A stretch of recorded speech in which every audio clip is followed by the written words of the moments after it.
नमस्कार दोस्तों, आप मुझसे जुड़ चुके हैं, इसके लिए आप सबका तहे दिल से शुक्रिया।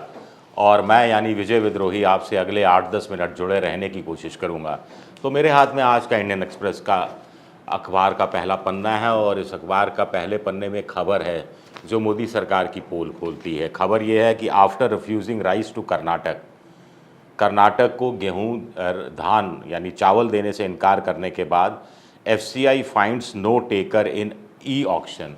एफसीआई यानी फूड कॉरपोरेशन ऑफ इंडिया को ई ऑक्शन के ज़रिए ई नीलामी के तहत कोई ख़रीदार नहीं मिला। तो आखिर इस खबर का मतलब क्या है? ये खबर क्या मोदी सरकार की नीयत पर सवाल उठाती है कि मोदी सरकार ने तय कर दिया है कि सिर्फ हम 5 किलो मुफ्त अनाज देंगे, कोई और सरकार देना चाहेगी, कोई और विपक्षी पार्टी अगर वादा करने चाहेगी तो ये वादा उसका पूरा नहीं होने देंगे। लेकिन इससे दंडित कौन हो रही है? जनता हो रही है, वो वोटर हो रहा है जिसने बीजेपी को वोट नहीं दिया। तो इनडायरेक्ट रूप में क्या ये गरीब गुरबों को, सबसे गरीब आदमियों को क्या मोदी जी ये संदेशा भिजवा रहे हैं कि साहब आपके पेट का ध्यान मैं रखूँगा, आप मेरे वोट का ध्यान रखना, किसी दूसरे को मत पड़ने देना। मेरा वोट मुझे नहीं मिला तो फिर आपको अनाज भी नहीं मिलेगा, भूखों मरना पड़ेगा, जाओ भाड़ में। क्या ये रवैया है? अगर यही रवैया है तो बड़ा अफसोसनाक है। कुल मिलाकर थोड़ा समझा देते हैं कहानी को कि कर्नाटक में जब चुनाव प्रचार चल रहा था तब आपको ध्यान होगा बीजेपी के जेपी नड्डा ने भी कहा था कि मोदी जी का आशीर्वाद चाहिए तो वोट बीजेपी को मिलना चाहिए। डबल इंजन की सरकार की जब मोदी जी खुद बात करते हैं तो इशारा यही होता है कि एक इंजन हमारा केंद्र का है और एक इंजन राज्य का है, और हमारा इंजन तभी लगेगा जब राज्य में हमारा इंजन लगेगा, नहीं तो अपना इंजन नहीं लगेगा। एक इंजन से खींचते रहो फिर। तो ये बड़ा नकारात्मक रवैया है। अब कुल मिलाकर अब देखिए 5 किलो मुफ्त अनाज फूड सिक्योरिटी एक्ट के तहत कानून है, वो योजना नहीं है, कानून के तहत भारत सरकार देती है। मनमोहन सिंह की सरकार ने जाते जाते इस एक्ट को लागू किया था 2019 के लोकसभा चुनाव से ठीक पहले। इसके तहत देश की 82 करोड़ जनता को 5 किलो मुफ्त अनाज दिया जाता है। कोरोना काल में प्रधानमंत्री ने कहा कि अतिरिक्त रूप से 5 किलो मुफ्त अनाज दिया जाएगा, जिसके लिए झोले बनवाए गए जिसमें प्रधानमंत्री की तस्वीर थी। 31 दिसंबर को ये स्कीम बंद कर दी गई, लेकिन फिर भी ढिंढोरा पीटा गया और गोदी मोदी मीडिया भी ढिंढोरा पीटता रहा कि 5 किलो मुफ्त अनाज की स्कीम जारी रहेगी। अरे क्या की जारी रहेगी? 5 किलो मुफ्त अनाज तो पहले से ही मिल रहा था। सरकार ने इसमें एक चतुरपन ये किया कि पहले 5 किलो जो अनाज मिलता था उसके लिए थोड़े से पैसे चुकाने पड़ते थे। 3 रुपये किलो चावल के देने पड़ते थे, 2 रुपये किलो गेहूं के देने पड़ते थे और 1 रुपया मोटा अनाज का देना पड़ता था।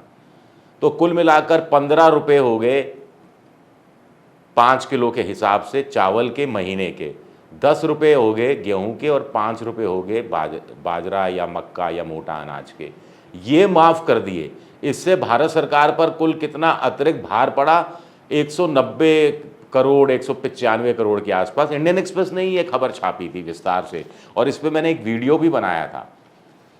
और अब कर्नाटक की सरकार ने कहा कि 10 किलो अनाज हम मुफ्त में देंगे, 10 किलो चावल हम देंगे।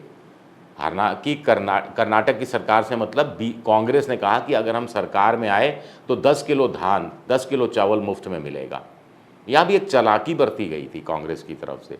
ये नहीं कहा कि 5 किलो केंद्र वाला है जो मुफ्त में मिल रहा है और 5 किलो हम अपनी तरफ से देंगे। खैर वो छोड़िए, अब पोल खोल दी मैंने कांग्रेस की भी, अगर कुछ लोगों को लगता होगा मैं सिर्फ बीजेपी की बात करता हूं तो।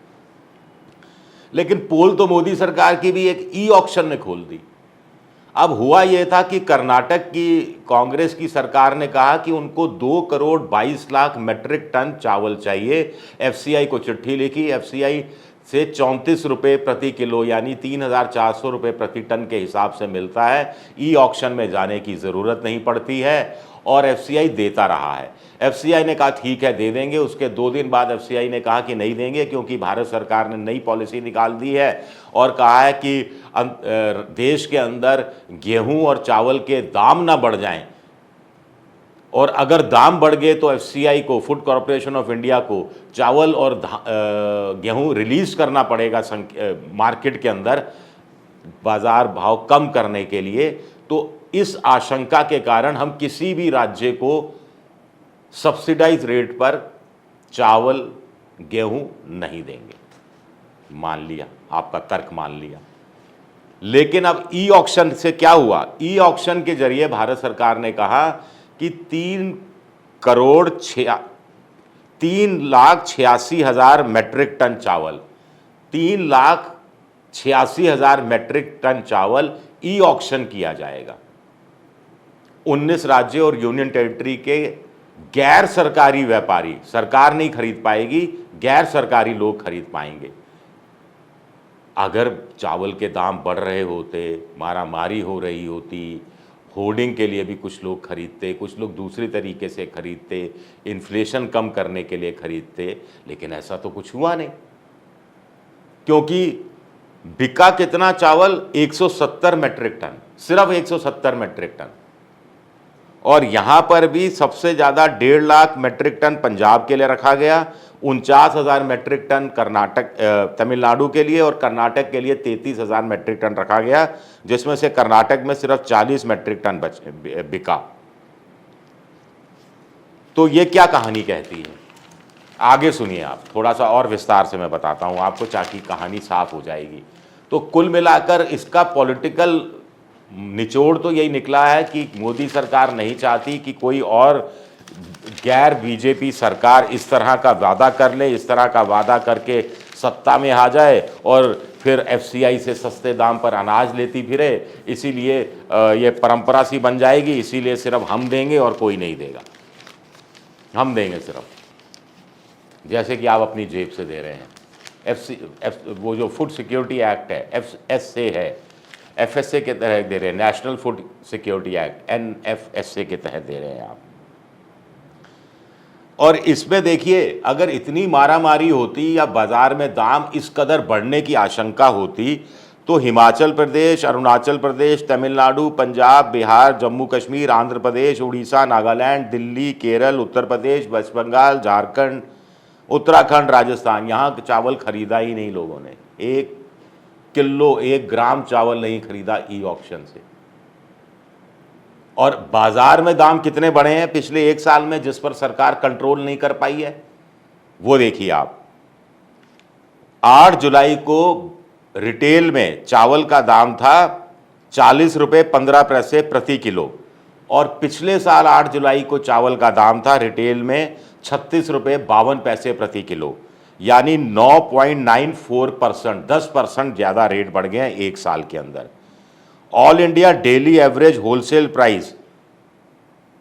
प्राइस की बात करते हैं आप अब, तो ये थोक का जो है, ये प्रति क्विंटल 3,522 रुपये अब है, और ये 10.52% बढ़ गया है पिछले साल के मुकाबले, जब 3,187 रुपये 25 पैसे प्रति क्विंटल था।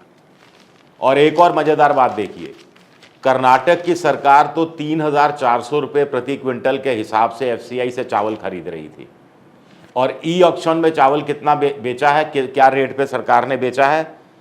3,175 रुपये 35 पैसे प्रति क्विंटल के हिसाब से। 3,173 रुपये प्रति क्विंटल रिजर्व प्राइस रखा गया था, और बिका इतने पे। तो इससे क्या मतलब निकाला जाए? अब कर्नाटक की सरकार 34 रुपये के हिसाब से 170 रुपये नकद डायरेक्ट बेनिफिट ट्रांसफ़र के तहत लोगों की जेब में डाल रही है, जिनको 5 किलो चावल मिलना था अतिरिक्त रूप से। अब चावल की जगह 170 रुपये। आप कहेंगे कि बात ठीक है, लेकिन मजबूरी में डालना पड़ रहा है, क्योंकि 170 रुपये कैश खाते में जाएगा तो ज़रूरी नहीं है कि लोग चावल ही खरीदें।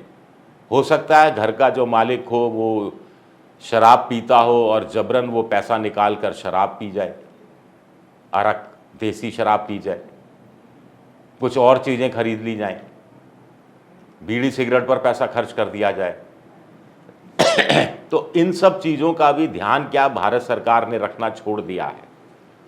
फिर मोदी सरकार कहते हैं कि गरीबों की सरकार है, पिछड़ों की सरकार है, दलितों की सरकार है, ओबीसी की सरकार है, पिछड़ों की सरकार है, सबका साथ है, सबका विकास है, सबका प्रयास है। लेकिन इसमें तो वंचित कुछ लोग जो हैं, जो सबसे ज़्यादा वंचित हैं, जिनको इस तरह के चावल की बहुत ज़्यादा ज़रूरत है, उनका तो हक मारा जा रहा है।